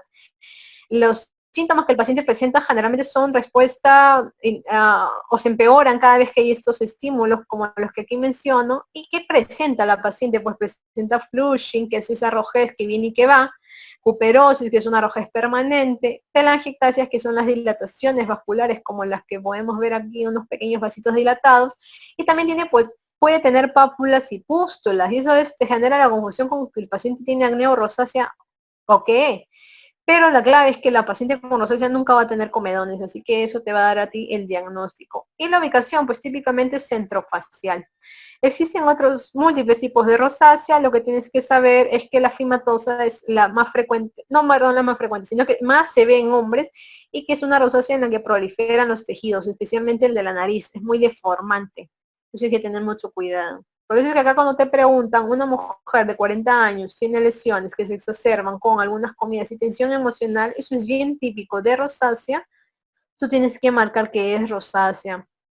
para acné te tendrían que decir que tiene comedones y no tendrían por qué hablarte de que estas lesiones se empeoran con la tensión emocional, por ejemplo, porque estas lesiones rojizas que empeoran con tensión emocional son de los pacientes con rosácea, no te olvides. Una cara roja, piensa en rosácea para efectos del examen. Las pápulas escamosas, por ahí que las van a ver también con cierta frecuencia, ten en cuenta en primer lugar a la psoriasis. La psoriasis es una enfermedad crónica. El paciente que es diagnosticado lo vas a controlar, pero no es que lo vas a curar. Viene por brotes. Se dice que hay más prevalencia cuando tienes el antecedente familiar de psoriasis y la enfermedad se explica porque en un paciente que tiene una predisposición genética, de alguna manera algún desencadenante desencadena su psoriasis. A veces pueden ser las infecciones, como por ejemplo la psoriasis cutata, que viene tras una infección previa por estreptococo beta hemolítico, que es típica de adolescentes en el tronco. Puede también la psoriasis puede tener relación con el trauma. Acuérdate que tiene algo llamado fenómeno de Kepner positivo, es decir, que lo que mencionamos en un inicio, tú haces una presión sobre una piel sana y en esa zona de traumatismo de piel sana despiertas a la psoriasis. El embarazo, sí, muchas mujeres debutan en el embarazo y como siempre el estrés, la obesidad que van muy mal con la psoriasis. La clínica, que es lo que me importa. Las lesiones de psoriasis son pápulas o placas, que son eritematosas, y la clave aquí está en las escamas. Las escamas, como les dije, son plateadas, son grises, son brillantes, son grandes. ¿Dónde se encuentra? Como para ayudarte más todavía, te tienes que ubicar dónde encuentras estas escamas. Las encuentras en superficies extensoras, los codos, las rodillas, cuero cabelludo. Muchos debutan en el cuero cabelludo. Región sacra, que es la región más baja de la espalda. Los tipos de psoriasis, pues la vulgar o la de grandes placas es la más frecuente y la que seguro que han visto en algún momento. Miren cómo en esta paciente está en región sacra. La gutata que ya les mencioné hace un rato es gutata porque son como gotitas, puntitos en el tronco. La inversa, que es la psoriasis de pliegues, tú no te puedes confundir con cándida porque aquí no hay lesiones satélite, entonces eso te va a dar la clave a ti. Y la psoriasis ungueal, sí, la psoriasis también ataca las uñas y cuando ataca las uñas tienes que poner la alerta porque puede que ya esté también atacando las articulaciones. ¿Cuál de los siguientes hallazgos no se presentan en las lesiones con psoriasis? Lesiones anestésicas. Acuérdate, lesiones anestésicas, hipoestésicas o hiperestésicas es de lepra. En cambio, el resto de claves sí se van a presentar en el paciente con psoriasis. Dermatitis seborreica te puede generar confusión, pero la clave siempre hay algo que te va a dar a ti la clave de que es una y no otra enfermedad. Recuerda, la dermatitis seborreica también es una enfermedad crónica, recurrente. Esta tiene que ver mucho con el hongo que vimos al inicio, que es la Malassezia furfur. Es, digamos, el agente patogénico que explicaría la dermatitis seborreica. Acuérdate que igual no todos les da dermatitis seborreica, a pesar de que todos tenemos a este hongo con nosotros. ¿Cuál es la clínica? La clínica son, de nuevo, como la psoriasis, pápulas, placas, eritematosas. Pero ¿cuál es la clave aquí? Las escamas. Las escamas de la dermatitis seborreica son untuosas, grasosas, amarillentas. ¿Y cuál es la otra clave también para dar con el diagnóstico? La ubicación. La ubicación de la dermatitis seborreica es obviamente en áreas sebáceas. En la cara, por ejemplo, ¿cuáles son las áreas sebáceas?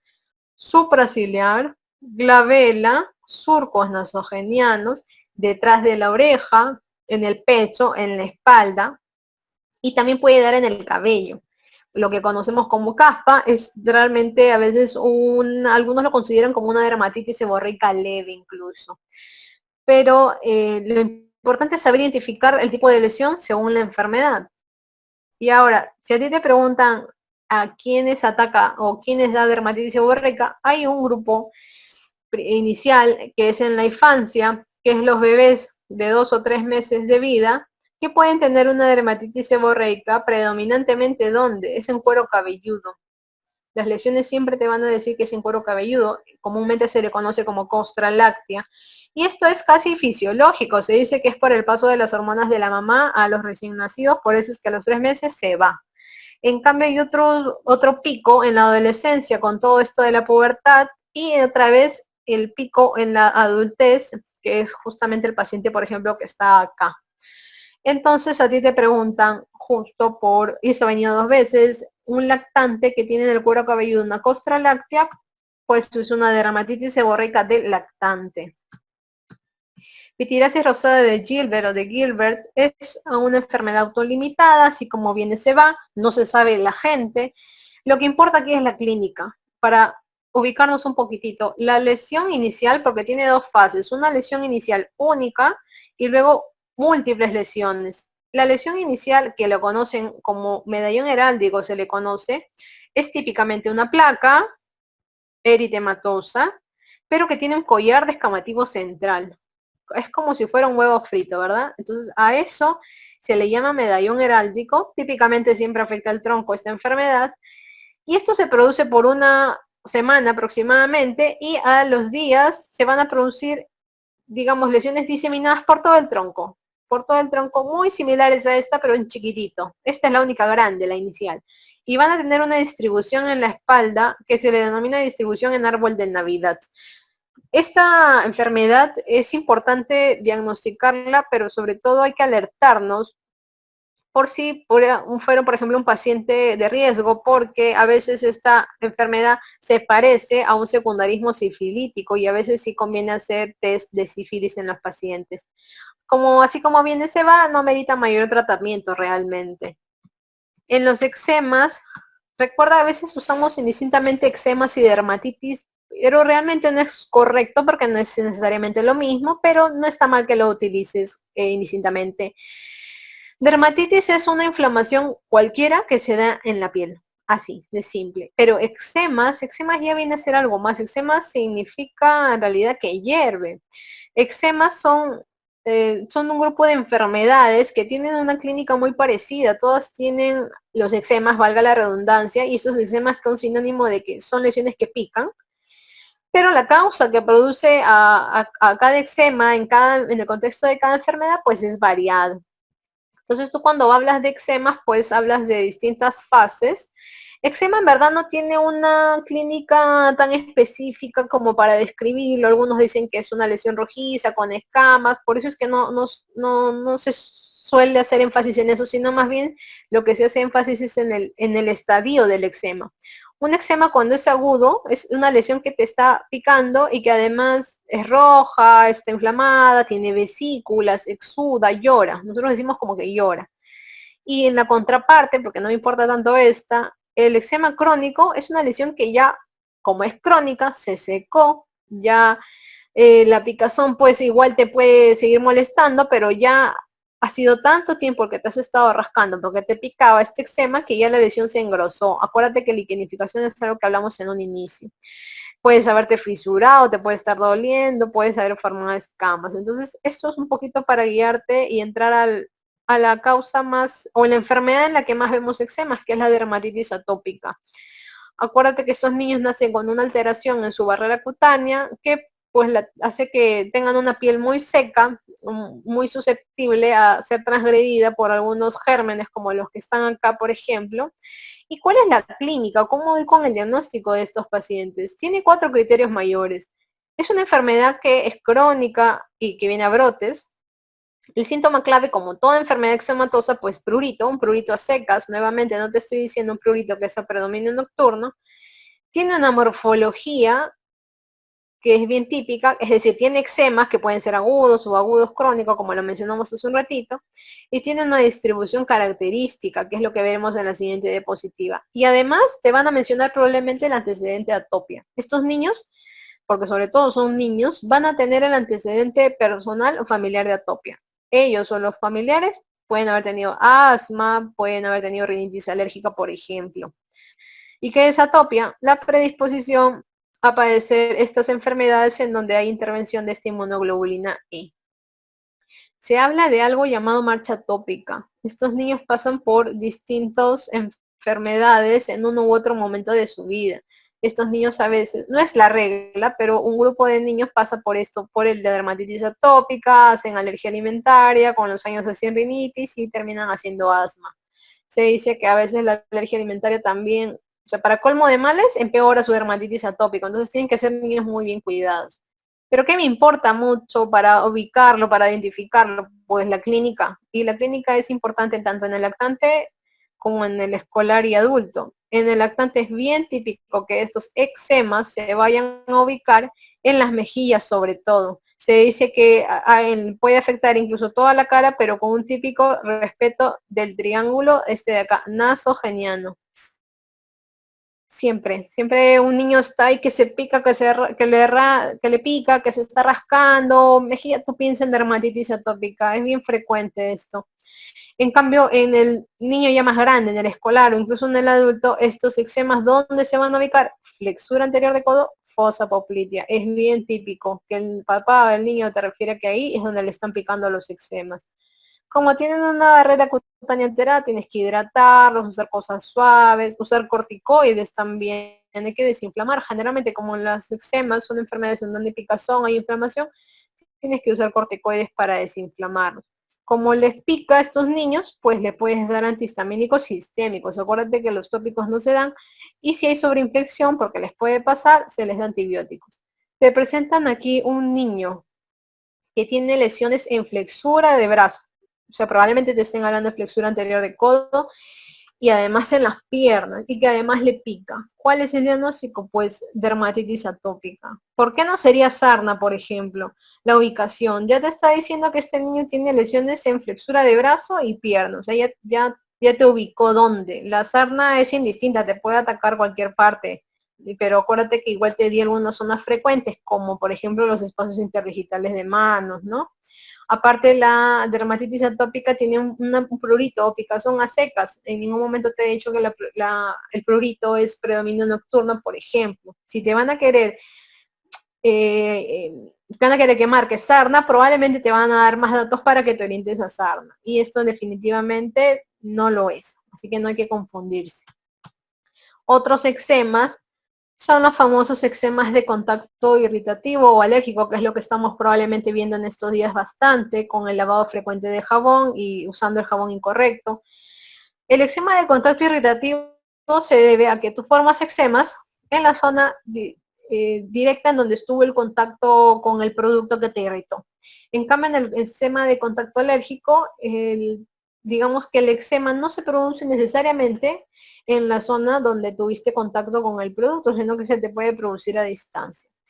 Este eczema de contacto irritativo se da desde la primera vez en que tienes contacto con el producto y es producto justamente de esa irritación que te da el químico o lo que sea que estés utilizando. En cambio, en el eczema de contacto alérgico, pues en la primera vez que te contactas con ese producto no te va a provocar nada. Generalmente es a una segunda vez, porque esto requiere un mecanismo inmunológico. ¿Qué cosas me producen estos eczemas en las manos?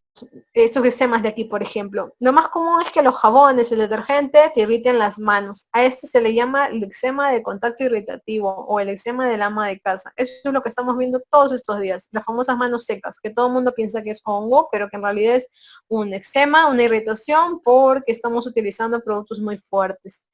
Se dice que el test de parche es negativo porque aquí no hay un mecanismo inmunológico.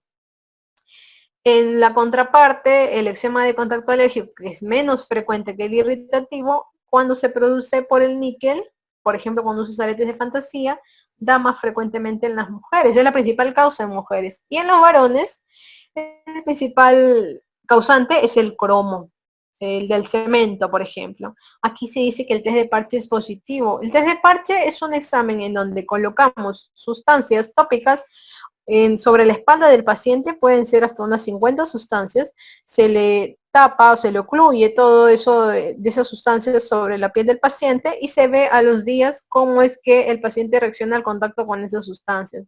Si hace alergia alguno a los días, digamos, probablemente es que es un eczema de contacto alérgico y por eso se le llama que el test de parche es positivo. Otros que también se pueden ver son el eczema nummular. Entonces, estas lesiones en eczema adoptan esa forma nummular o forman de monedas. Se dice que esta enfermedad es una enfermedad, algunos lo consideran como una enfermedad como tal, y algunos consideran que este eczema nummular es un subtipo de dermatitis atópica. Lo importante es que aquí la clave es que los eczemas son redondeados como monedas. El eczema disidrótico, que es un eczema caracterizado por ampollas, en este caso es muy húmedo, muy agudo, muy pruriginoso, típicamente salen en las palmas y en las plantas cuando el paciente se estresa. Es también lo que denominamos ponfólix. Y el líquen simple crónico tiene como característica principal pues una lesión liquenificada, o acuérdense que significa engrosada, en donde se ven los pliegues pues cutáneos acentuados. En las enfermedades ampollares básicamente hay que ubicarnos un poquito en los dos grupos principales de enfermedades ampallares, más que especificar la descripción de cada una de ellas. Recuerden que esta es la membrana basal. De la membrana basal para arriba está la epidermis y para abajo está la dermis. Cuando la ampolla se produce arriba, o sea, en la epidermis, la ampolla se le denomina intraepidérmica. Cuando la ampolla se produce debajo de la membrana basal, se le denomina ampolla subepidérmica. Para ser más minuciosos todavía, cuando la ampolla es suprabasal, es decir, miren, está encima de la capa basal, esa ampolla es del pénfigo vulgar. Cuando la ampolla es subcórnea, es decir, debajo de la capa córnea, esa es del pénfigo foliáceo. Entonces, toda ampolla intraepidérmica que me da las enfermedades conocidas como pénfigos. En cambio, las ampollas subepidérmicas me dan este grupo de enfermedades. Un poquito para hacer un extra en los conocimientos, hay un examen llamado inmunofluorescencia que me detecta el depósito de los autoanticuerpos sobre la piel a través de la fluorescencia. Acuérdense que las enfermedades ampollares son autoinmunes, hay anticuerpos que me atacan a la piel. Entonces, cuando es una enfermedad ampollar intraepidérmica, el depósito se ve así, como un panal de abejas sobre la epidermis. En cambio, cuando es subepidérmica, el depósito, ¿saben dónde está? En la membrana basal. Pero puede ser un depósito granular, así como que por pedacitos, o un depósito lineal, para ubicarnos un poquito, sobre todo para que de una vez hablo la diferencia. Existe una enfermedad denominada IgA lineal, que es de este grupo de las subepidérmicas, que obviamente el depósito en la membrana basal del autoanticuerpo es lineal. ¿Y es por qué inmunoglobulina? Por la inmunoglobulina A. En cambio, su contraparte, por así decirlo, para que se ubiquen un poco, es la dermatitis herpetiforme, en que el depósito es por inmunoglobulina A también, pero el depósito es granular. Ahora, hablemos de las dos más importantes, del pénfigo, en este caso del vulgar, versus el pénfigoide empollar. Para que acuérdense que el pénfigo es arriba, el pénfigoide es abajo. Pénfigo es un paciente de edad media que tiene lesiones que se van a caracterizar por ser ampollas flácidas. Acuérdense, si la ampolla está en la epidermis, es una ampolla que se va a reventar fácilmente. Entonces el Nikolsky, no se olviden que es aquí positivo. Además, si quieren saber algo más, los pacientes con estas enfermedades tipo pénfigos no tienen picazón, por ejemplo.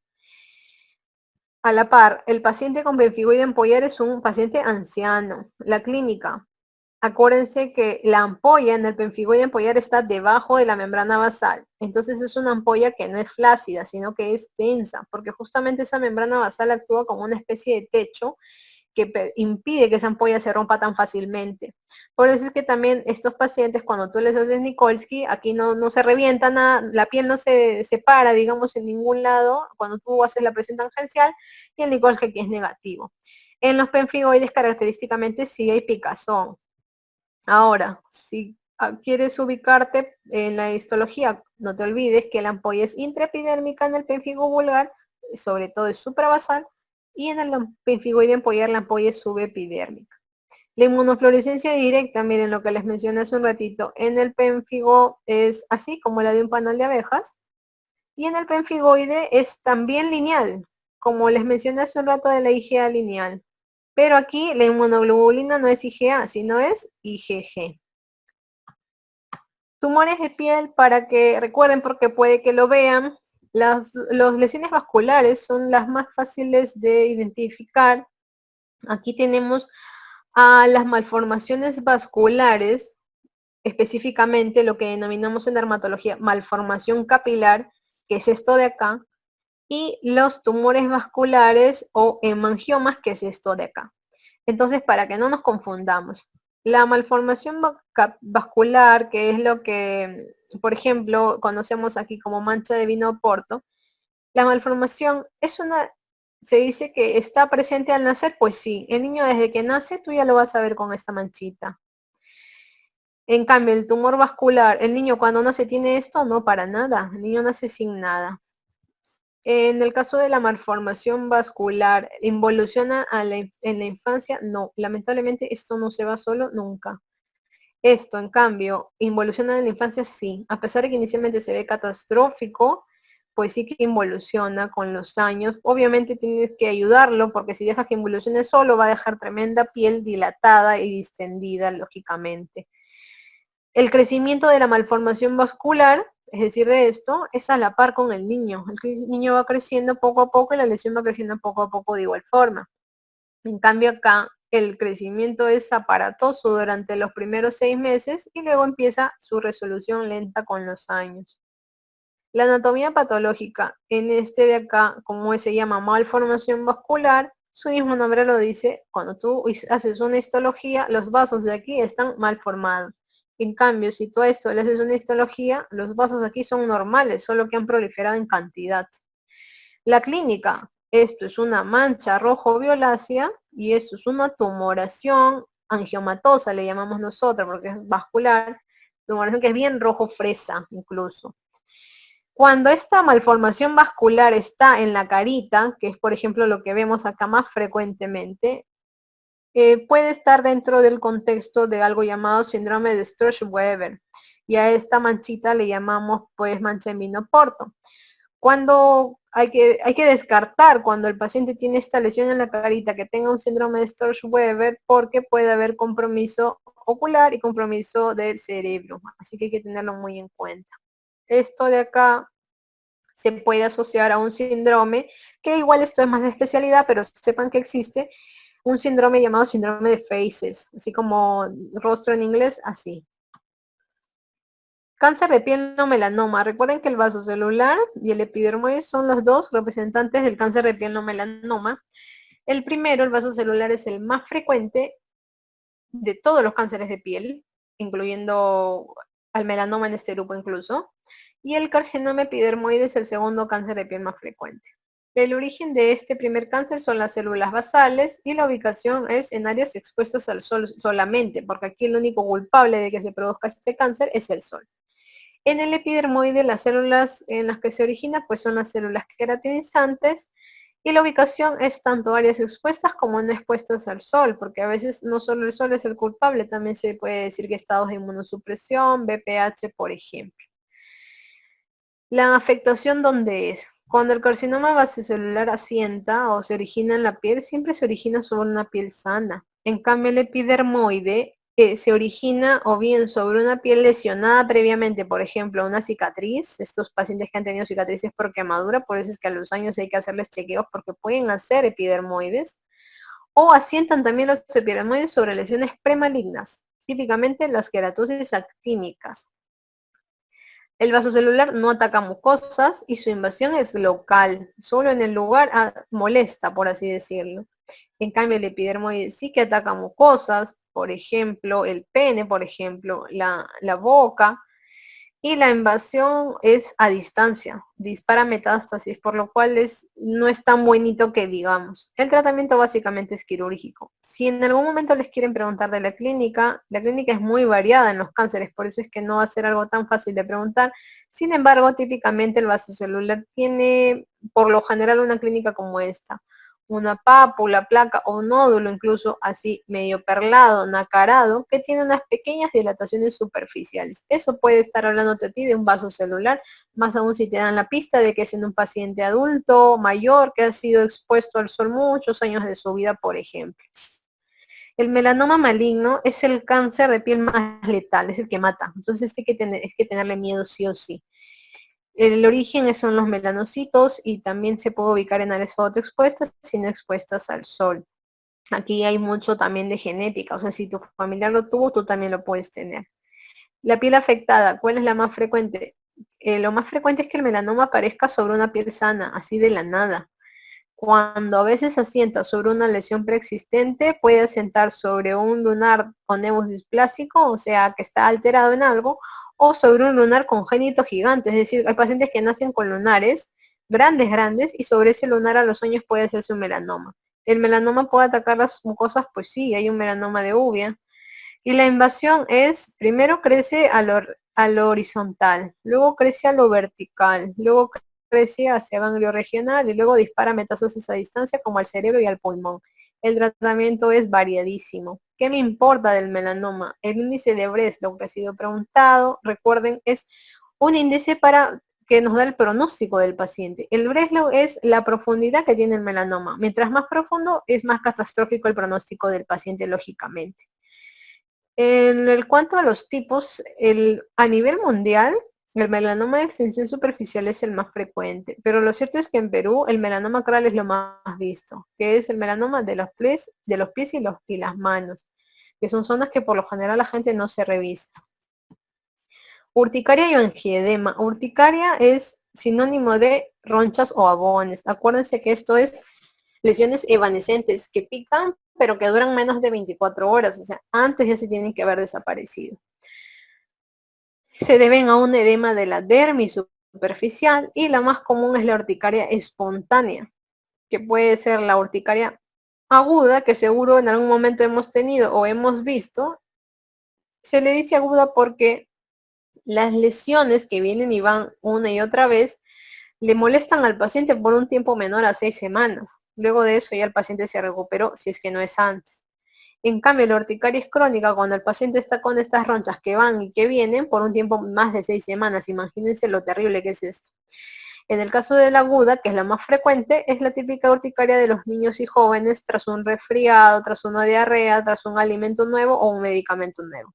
En cambio, la urticaria crónica es más de adultos y la causa no siempre es conocida.